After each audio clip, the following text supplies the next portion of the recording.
coefficient de contrôlabilité le plus élevé possible. Et pour rendre un être humain contrôlable, facilement contrôlable, il faut qu'il descende au 36e dessous, sur le plan physique, physiologique, mental, spirituel surtout. Okay, et là, on en fait sa chose. Ce principe appliqué à une personne est en fait appliqué à la collectivité humaine dans son entièreté, dans son intégralité. Voilà ce que cache la révolution du genre. Le deuxième volet de cette frappe, cette ultime frappe contre l'humanité, est la frappe contre le vivant. C'est-à-dire que ce qui va se passer à terme, c'est que l'univers industriel, donc je parle de quelque chose de totalement monstrueux et satanique, quand je parle de l'univers industriel et de la révolution industrielle, l'humain ne s'est pas encore rendu compte à quel point ce concept était monstrueux. Et bien dans ce concept-là, il s'agit de retirer à la nature et à l'être humain ses dernières prérogatives naturelles comme la procréation. Parce que bien évidemment, tout ce beau discours nous amène à la vulgarisation de l'allocation de ventre des mamans, ok, quelque chose de bien monstrueux. On parle d'usine à bébé au Nigeria, en Inde. Usine à bébé, oui. Absolument.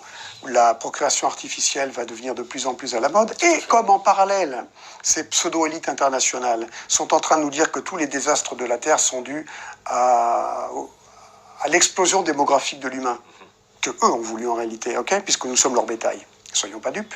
Eh bien ça leur permet de dire qu'après le grand chaos, nous en parlerons après, qu'après le grand chaos, à la refonte de la société humaine, donc le nouvel ordre mondial, il faudra réguler et légaliser les naissances humaines, la procréation. Donc ce n'est pas un hasard si la procréation humaine en ce moment est entre les mains de l'univers industriel, que tous les procédés artificiels sont en pleine explosion, ce qui bien sûr est donc totalement lié à une perte de morale totale et définitive. Là, on arrive, la révolution du genre est quelque chose d'absolument irréversible. C'est-à-dire que si l'être humain aujourd'hui ne rentre pas en résistance pour se révolter, pour faire tomber ce pouvoir qui opprime l'humanité et qui pousse l'humanité à détruire la planète, après on est fini. La révolution du genre est la dernière étape du contrôle total de l'humain et du vivant. Après la révolution industrielle et après la révolution verte. Et tu remarqueras qu'à chaque fois, ce sont les mots révolution qui viennent nous duper. La révolution sexuelle, la révolution... Voilà. On n'a vécu que ça. Oui. Et là, on y est. Et donc, nous ne pouvions pas imaginer à cette époque-là de quoi il s'agissait. Ni encore moins ce brave rapporteur spécial de l'ONU qui... Alors lui, son rapport, il a été mis à la poubelle. Ouais, il servit classement vertical. Ouais.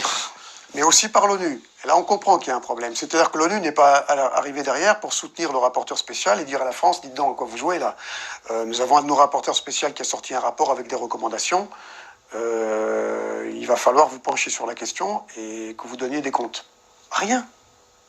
C'est pas tellement que la France ait jeté au panier ce rapport qui est inquiétant.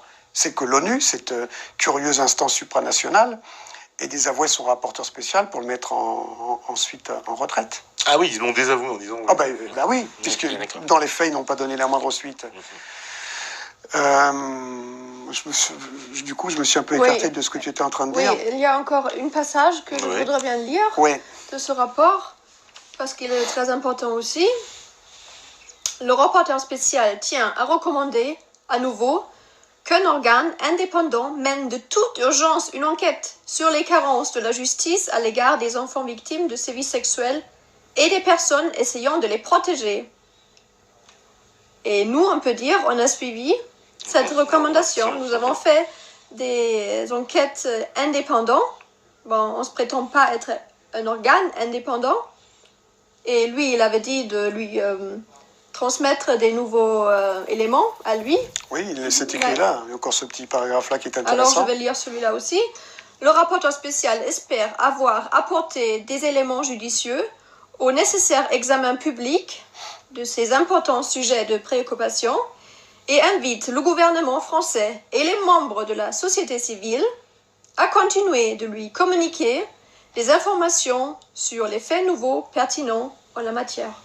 Ah oui, il parle bien des membres de la société civile aussi. Ouais. Alors, encore un petit qui me plaît, juste un petit paragraphe que, comme je t'ai coupé, on n'est pas passé dessus, c'était intéressant quand même. À un moment donné, il s'agissait de la réponse du gouvernement français. Dans sa réponse, le gouvernement français a indiqué que la Commission nationale la Commission nationale consultative des droits de l'homme, un gros organisme franc-maçonnique, hein, comme la notion de droits de l'homme, n'avait pas mandat de mener des enquêtes, mais pouvait conduire des études ou donner des avis, et qu'elle venait d'engager une réflexion dans la voie recommandée par le rapporteur spécial. C'est-à-dire que nous, on est en train de vous parler de réseaux où des gosses sont même mis à mort dans des dimensions absolument inimaginables, et on nous parle d'engager des réflexions. Hein, c'est ce qu'ils répondent, c'était la substance de leur réponse. Et le rapporteur spécial était obligé de conclure en termes diplomatiques, mais ironique, le rapporteur spécial se félicite de ce fait nouveau et estime vital que de pareilles réflexions soient menées, publiquement par contre, sur ces questions aussi délicates que sensibles. Ben oui, tu parles. Il se moque un petit peu de... Oui, alors, nous en fait, c'était très important aussi, puisque tu nous fais ce grand plaisir et cet honneur de nous recevoir sur ton plateau, de pouvoir un peu mettre les choses au point en ce qui concerne le contexte dans lequel les parents protecteurs sont pris, le contexte qui piège les enfants martyrs, le contexte donc de cette inquisition judiciaire qui a déjà été dénoncée bien avant nous, et qui, bon, pour nous, à notre petit niveau, en ce qui concerne nos déboires, est le contexte sur lequel nous avons évolué pour faire des enquêtes. C'est-à-dire que, comme je te l'ai dit quelques instants en arrière, nous n'avions pas connaissance, quand on a commencé les enquêtes, de ce rapport spécial qu'on a trouvé sur Internet en 2007, jusqu'après que je sois parti en clandestinité pour commencer à enquêter. Et puis là, je veux dire, on peut effectivement se prévaloir d'être cet organe indépendant, ou en tout cas des membres de la société civile, peut-être encore, hein. Bon, donc avoir une certaine légitimité, puisque ce sont les recommandations du rapporteur spécial de l'ONU, pensant, ok, de faire éclater la vérité, de faire éclater la manifestation de la vérité. Ah ouais, parce que ce rapport, il est passé complètement inaperçu aux oubliettes. Bien sûr. Alors que là, clairement, il y a des accusations portées contre la France, quoi. C'est clair, hein. C'est en termes diplomatiques, mais c'est très clair. Alors moi, j'invite, je ne sais pas si tu auras l'occasion de mettre quelques liens ou de diffuser on pourra, ce rapport qui n'est en fait pas très long.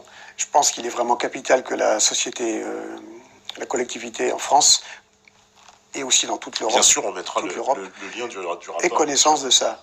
De cette réalité, donc... Mais ils sont toujours capables, comme ils font toujours, de dire « Ah, mais ça c'est vieux, ah, ça c'est vieux, c'est 2003 oui. ». D'autant qu'ils n'ont rien fait par rapport à ce rapport, donc voilà. On peut envisager que tout ce qui était à l'époque, il n'y a rien qui est changé. Nous avons essayé de prouver justement que c'est pas vieux, et par contre, ça s'aggrave en France. Et alors, nous avons fait des enquêtes, la dernière en 2012, pour prouver justement... Et c'est toujours l'actualité. Voilà, et il faut faire quelque chose. Et justement, qu'est-ce qui s'est passé? On est allé en 2012, en août 2012, on est allé, le projet c'était d'interviewer les enfants de Sandrine Gachadois. C'était une mère qui était en prison, puis en asile psychiatrique, envoyée par le procureur de Saintes. Parce que la plus grande de ses enfants, qui a 12 ans, à l'époque, elle avait 6 ans, elle avait parlé des problèmes, des viols de la part de son père et aussi de la grand-mère. Alors, nous sommes allés à la rencontre de cette fille. Et moi, quand je suis allée à sa rencontre, j'ai noté exactement qu'est-ce que la fille me disait. Pour ne pas oublier, parce que la caméra cachée comme ça, hein. ne marchait pas à ce moment-là. Et j'ai noté sur ce cahier, est-ce que tu peux me dire quelque chose devant une caméra un autre jour avec plus de temps? Ça, c'est écrit noir sur blanc, hein? Et ce compte-rendu que j'ai fait, qui est dans le cahier de brouillon, était retrouvé dans la voiture quand Stan a dû s'enfuir. Un mois plus tard, à 800 km à l'autre bout de France, où on était déjà sur une autre affaire. Alors, ils ont retrouvé ça, ils ont retrouvé la trace qu'on enquêtait sur les exactions judiciaires de ce procureur de Saintes concernant l'affaire de Sandrine Gachadois. Alors, c'était pas bon pour nous, hein. Ils ont lancé une accusation de projet de kidnapping, d'enlèvement de plusieurs mineurs. Voilà. Alors, c'est-à-dire qu'en fait, quand les gendarmes ont récupéré ce cahier de brouillon, d'accord, dans le fourgon duquel je m'étais enfui, ok, ils ont transmis l'information au parquet de Saintes, puisqu'il y avait des notes qui concernaient une affaire de Saintes, l'affaire de Sandrine Gachalois, qui était donc, en 2012, la dernière affaire sur laquelle nous avions enquêté. C'est-à-dire que dans ce contexte dénoncé par le rapporteur spécial de l'ONU, nous, ce qu'on faisait, c'était prouver qu'il ne s'agit pas d'une affaire ancienne, comme ils disent toujours, comme ils le disent pour l'affaire des citernes de Zandvoort et tant d'autres, mais que le contexte n'avait jamais été traité, donc qu'il persistait et qu'il s'aggravait. Comment faire? Eh ben, on repart en piste, on va chercher d'autres persécutés de cette inquisition judiciaire, c'est-à-dire des mamans protectrices, des géniteurs protecteurs, parce que ça peut être des mamans, ça peut être des papas, des grands-parents aussi. Quelquefois, si on peut avoir un témoignage d'enfants martyrs, ben c'est encore mieux, de façon à mettre au grand jour le fait que ben, ça continue. Voilà, les persécutés, ça continue. À chaque fois qu'il y a une affaire de soupçon de viol sur mineur qui éclate, il y a un véritable protocole qui est enclenché pour discréditer la parole de l'enfant. Ils se servent de l'affaire d'Outreau pour dire que la parole de l'enfant ne doit pas être prise en compte. Et un protocole judiciaire pour écraser, briser le parent protecteur, et donc l'enfant martyr. Et la plus grande partie des cas remettent l'enfant martyr donc au bourreau. Okay, donc c'est-à-dire que l'inquisition judiciaire, l'appareil judiciaire français, pardon, a un rôle très actif. Pas seulement dans la protection des réseaux pédocriminels, mais beaucoup plus offensif que ça, puisqu'ils remettent à la disposition des pédocriminels les martyrs, les enfants martyrs, par décision judiciaire prise au nom du peuple français. Ok? Donc, je veux dire, il va falloir que nous comprenions un petit peu jusqu'où ça va, et que les vrais coupables, ceux qu'il faudrait guillotiner ou pendre, selon moi, cela n'engage que moi, ben, c'est pas tellement, si on rétablissait la peine de mort, les pédocriminels pris sur le fait, okay, mais surtout ces imposteurs qui usent de leur fonction publique, d'accord, pour favoriser leurs crimes. C'est-à-dire qu'à ce titre-là, le discours que je tiens n'est pas du tout hors la loi ou incitatif à la violence. Je dis, si la peine de mort était rétablie en France, ce qui pour moi serait une connerie parce que ça concernerait les gens comme nous, bref, ça devrait concerner en premier des magistrats, une quantité indéfinissable de magistrats, qui trahissent et qui font partie du réseau. Donc ce ne sont pas des magistrats, ils ont juste une toque et se prennent pour des dieux vivants descendus tout droit du mont Olympe, comme le disait Charles Roche, là. Et ce sont des gens qui se targuent d'avoir l'impunité totale et d'être intouchables. Et ça, à mon sens, il faut que ça cesse, ok ? Et ça ne peut pas cesser simplement qu'en faisant de la communication et de la dénonciation par tous les moyens possibles et imaginables. Voilà les amis. Je sais même pas quoi dire de plus. Franchement, je vous invite à regarder... pas cette vidéo parce que... Enfin si, cette vidéo aussi, mais je sais que vous n'allez pas regarder une vidéo de 4 heures pour la plupart. Et c'est bien dommage. Et d'ailleurs moi non plus, je vais pas la regarder là. Il faut que je me repose, etc. Enfin bref. J'ai pas non plus que ça à faire, mais j'en ai regardé plein des vidéos d'eux. Et je vous invite à aller voir sa chaîne. Pareil, allez mettre un like sur la vidéo aussi, parce que moi je me sers de la vidéo, mais c'est pas pour m'en servir, c'est juste pour transmettre l'information évidemment, hein. Donc voilà, si vous voulez en savoir plus, la chaîne de Stan et Janet, c'est... comment elle s'appelle Francisco Sanchez, voilà, Francisco Sanchez.